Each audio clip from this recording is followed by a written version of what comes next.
김포 카드를 꺼내 들었어요.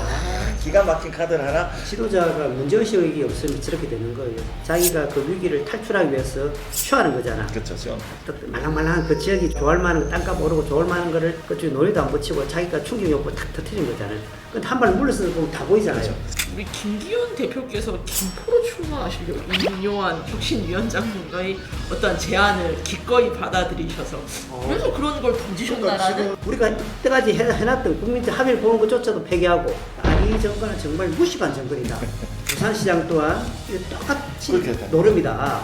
여담인데 천공 스승께서 경기도 역대랑 서울로 통합하면 된다라는 강의를 하셨다라는 소문이. 윤석열 대통령이 얼마 전에 지방 분권을 그렇게 강조하시지 않았어요? 하루 전에 이야기하고 그 다음날 김기현 대표가 그 얘기 통합을 이야기를 한 거야. 니 아직도 모르나? 부산, 경남, 휴대폰, 인터넷 치대 지원, 통신생활 아이가 1522-1784 바로 전해봐라.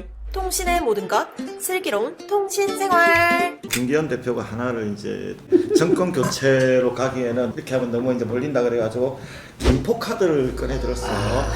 기가 막힌 카드를 하나. 그냥 국민의힘 출마하시려고 그러나 출마하시려고. 그러니까 이제 아니 그것도 있지만 사실은 국민의 입장에서는 정권 교체론을 하나의 정책으로 바꿀 수 있는, 개인적으로는 저는 묘수가 하나는 있었다고 생각해요. 난 이걸 보면서 어떤 생각을 했냐면 우리 박한수 지사하고 부산시장님이 되게 당혹하게 했다. 사실은 이게 우리가 불비용 메가시티를 형성을 하면서 우리 민주당에서 판을 거의 다 짜놓은 상태였는데 작년에 우리 지자체 선거를 딱 거치면서 제1호 공약이 폐기를 시키면서 뭔가 잘 가고 있는 것조차도 폐기를 시켰는데 지금 박원순 지사가요 어떤 생각을 할까? 금방 아주 절묘하게 비교를 잘 하셨는데 지도자가 문제의식이 없으면 저렇게 되는 거예요. 자기가 그 위기를 탈출하기 위해서 쇼하는 거잖아. 그렇죠. 말랑말랑한 그 지역이 좋아할 만한 땅값 오르고 좋아할 만한 거를 그쪽에 논의도 안 붙이고 자기가 충격욕구를 탁 터뜨린 거잖아요. 근데 한 발 물러서 보면 다 보이잖아요. 그렇죠. 특히 가장 큰 문제가 뭐예요? 수도권 비대에 대한 그 국가가 자원을 활용하는 부분에 대해서 이 정부는 철학이 없다는 거 아니에요. 그렇죠. 우리가 이때까지 해놨던 국민적 합의를 보는 것조차도 폐기하고 그 수도권에 대항할 만한 그 불경이 메가시티를 만들어가지고 행정적으로 어떻게 하겠다, 단계별로 하겠다 합의 봤던 재정 계획까지 다 수립 다 돼가 있는데 이걸 폐기하는 것들이 그래서 딱 나 두 가지가 생각이. 이 정권은 정말 무식한 정권이다.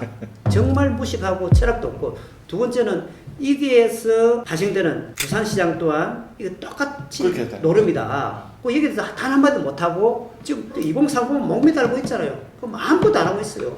여담인데 천공 스승께서 아. 경기도 역대랑 서울로 통합하면 된다라는 강의를 하셨다라는 소문이 있더라고요. 맞아. 수도 서울이 경기도하고 서울하고는 하나예요. 두 개가 아니라니까. 수도 서울이 되려 그러면 이게 통합이 돼야 돼요. 우리 지방 자치들을 달라 이렇게 하는 게 아니고 이것이 통합이 돼갖고 뭐가 돼야 되냐면 통틀어 갖고 수도 서울로 바뀌어야 됩니다. 이제 김포 라인 아까 잠시 얘기 나왔는데 우리 김기현 대표께서 김포로 출마하시려고 임요한 혁신위원장님의 어떤 제안을 기꺼이 받아들이셔서 그래서 그런 걸 던지셨다라는. 지금 이 위원장 계속 오실 때 김포 얘기를 했잖아요. 거기에다 조금 더해서 윤석열 대통령이 얼마 전에 지방 분권을 그렇게 강조하시지 않았어요? 하루 전에 이야기하고 그 다음날 김기현 대표가 그 얘기 통합을 이야기를 한 거야. 그러니까 뭘 어떻게 하시겠다라는 건지 모르겠습니다. 정체성도 밝히시고 뭘 하시겠다는 것도 명확하게 제시해 주십시오. 이게 지도자의 덕목입니다. 그래서 다음에 그 부산시장님하고 저기 경남도지사한테 한번 여쭤봐 주세요. 이걸 어떻게 바라보시는지. 부울경 메가시티 다시 추진해 주십시오. 그러니까 내년에 선거의 공약 중에서 불경 메가시티를 다시 이야기하는 것도 이 전체. 부분을 이야기를 하면서 우리가 다시 하겠다. 우리 정부 들어서 다시 하겠다. 그쵸. 그래서 우리가 몸을 보였다. 내년에 대표 공약을 하는 것도 하나의 방법일 것 같아요. 그러니까 오히려 부울경에 있는 민주당에서 보면 좋은 케이스다라고 이야기를 하면서 우리가 그렇게 하고 있었다. 그렇게 하면서 이게 밀고 가는 게 맞는 것 같아요. 딱 대비가 되잖아요. 그렇죠. 통합해야 될 거 통합하지 않고 엉뚱한 데서 통합하고 있는 거예요. 좀 더 구체적으로 부산 이슈로 가면 이제 2030 엑스포 발표가 28일이죠. 이번 달 28일인데 사실은 부산의 큰 운명을 바꾸기도 해요. 그죠? 2030 엑스포 얘기는 이제 조금 이제 접어두고 우리가 그런 얘기 많이 했었잖아요. 이거 하나 때문에 박형준 시장의 모든 공약이 다 무너지고 1호부터 5호까지 하나 되는 게 없다는 정도로 했는데 거기에 제일 큰 피해를 보는 게 사실은 의원님이 있는 그 센텀 29 본질은 제2센텀이잖아요. 그렇지.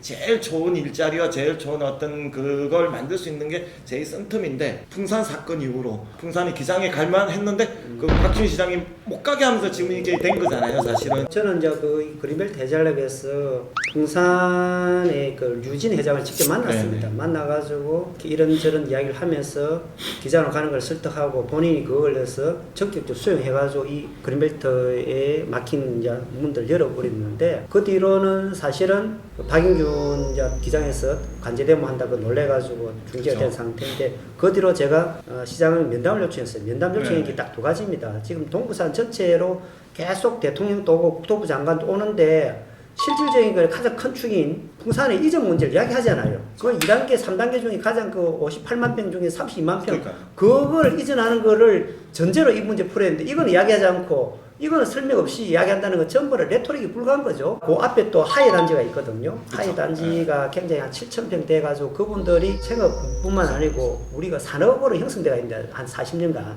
그 부분이 생존급 굉장히 중요하거든요. 그래서 간담회도 저희들 이제 개최를 했습니다. 이 결과물을 가지고 박영준 시장은 면담 요청을 했는데 아니 이분이 지금 2030 그 때문에 날짜가 안 나온다. 이 문제를 해운대뿐만 아니고 동부산권 전체가 우리 8만 개의 그 일자리가 생기면은 그쪽에 1200개 정도 기업이 들어오면 실질적인 기업 박람회, 일자리 박람회 여기에 되면은 그에 관련된 산업이 같이 이렇게 논의가 집중될 수 있는데 그걸 하지 않고 엉덩이 계속하고 있고 그걸 해야 될 사람이 계속 거기만 빠져가 있으니까 그 외에는 논의 구조가 다 중지된 상태예요.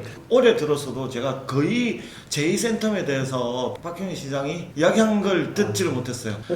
그리고 더 웃긴 거는 지역구 국회의원이 이제 김미애 의원인데 아유 뭐 의원님은 아예 손 안 대는 게 낫다고 하지만 그래도 관심은 가져야 되는데 거기에 대해서 관심 그리고 또 해운대 구청장도 뭐 거기에 대한 부분들은 뭔가 묘하게 왜 해야 될 사람이 그 일 안 하니까 방기하고 있으니까 나는 이 대목부터는 왜 흥분하는지 모르겠어요.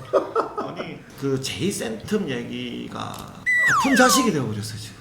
근데 그렇다 버릴 수 있는 자식은 아니고 이러다가 진짜 이게 골마가지 않을까라는 생각이 막 들기도 하고. 근데 나는 하나 더 걱정인 게 뭐냐면 엑스포가 됐다고 치고 엑스포가 되고 나서 그러면 또 거기에 매달려서 또 이게 또 뒷전이 밀릴 것 같은 거야. 근데 이게 또 제2센터만 그런 게 아니라 우리 수영구에 또 아픈 자식이 하나 더 있어요. 아픈 동이라고 그래야 되나? 참 뭐 어떻게 하기 애매한 그 망미동. 이 망미동이 워낙에 큰데 거기가 지금 이제 하나의 이슈가 떠오르고 있는 게 사적공원. 그 부지가 엄청난 부지잖아요. 이게 이래도 못하고 저래도 못하는 그 부지인데 최근에 뭔가 이렇게 흐름이 아주 좋은 흐름으로 좀 그런 기획들이나 이런 정책들을 지금 많이들 고민하고 계신다는 얘기 듣는데 뭐 어떤 내용입니까? 지금 이제 수영성이 있죠. 좌수영성이죠. 조선시대 좌수영성이 있는데 그곳이 지금 아주 좁은 지역으로 이렇게 사적공원이 설치는 돼 있습니다. 그렇지만 그 일대가 문화재 보호 지정구역으로 있어가지고 고도 제한, 뭐 개발 제한들이 많이 걸려 있어가지고 거의 대부분 망미동이 다 포함되어 있죠. 네, 망미동, 수영동, 쪽, 망미 층도 이동 다. 쪽이랑 수영동 쪽이 그렇게 지금 개발이 제한돼 있어서 어떻게 보면 주민들이 많은 피해를 보고 있으세요. 그래서 저는 이런 것들에 대해서 뭐 재개발, 재건축이라는 개발 개념보다는 정비의 개념으로 수용성을 복원하자. 그러니까 과거 수용성을 어떤 식으로든 복원시키면서 도심 재생을 재건축, 재개발의 의미로 아니라 완전히 탈바꿈시킬 수 있는, 그리고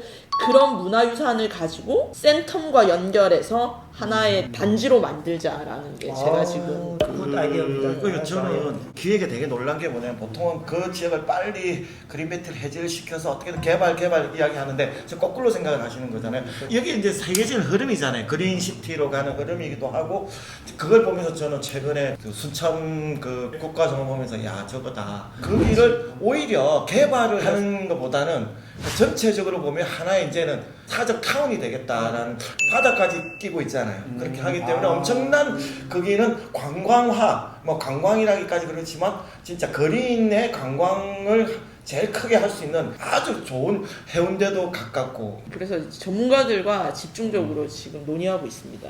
이게 현실성 있는 공약이 돼야지 허무맹랑한 게 될 수는 없기 때문에 그래서 그 잘 준비된 공약으로 수영 시민과 부산 시민들께 선물을 드릴 수 있도록 하겠습니다. 우리가 그런 얘기 했을 때 수영구는 여기가 밀락 해타운부터 해서 그죠? 그 해타운의 마켓 그리고 반여 같은 경우에는 이제 반송시장의 어떤 전통으로 엮일 수 있는 마켓. 그리고 기장에는 또 뭐 우리가 흔히 말하는 뭐 기장 공장부터 해서 건강 시푸드 마켓, 이런 시푸드 마켓들을 충분히 4-5개 동부산 지역이 하나의 이런 로드만 잘 잡으면 충분한 상품이 되겠다는 생각을 상당히 많이 하고, 우리 그런 얘기를 했었잖아요. 우리가 이제 회타운이라는 단절적인 관광 상품이 아니라 광안리 해변을 끼고 있는 부산 랜드마크인 광안대교와 광안리 바닷가를 끼고 있는 시푸드 마켓 그렇죠. 아닙니까? 그걸 지금의 단순한 센터가 아니라 프리미엄으로 그러니까, 붙을 그렇죠. 수 있을 만큼의 구조적인 변화가 필요한 시기라고 생각합니다.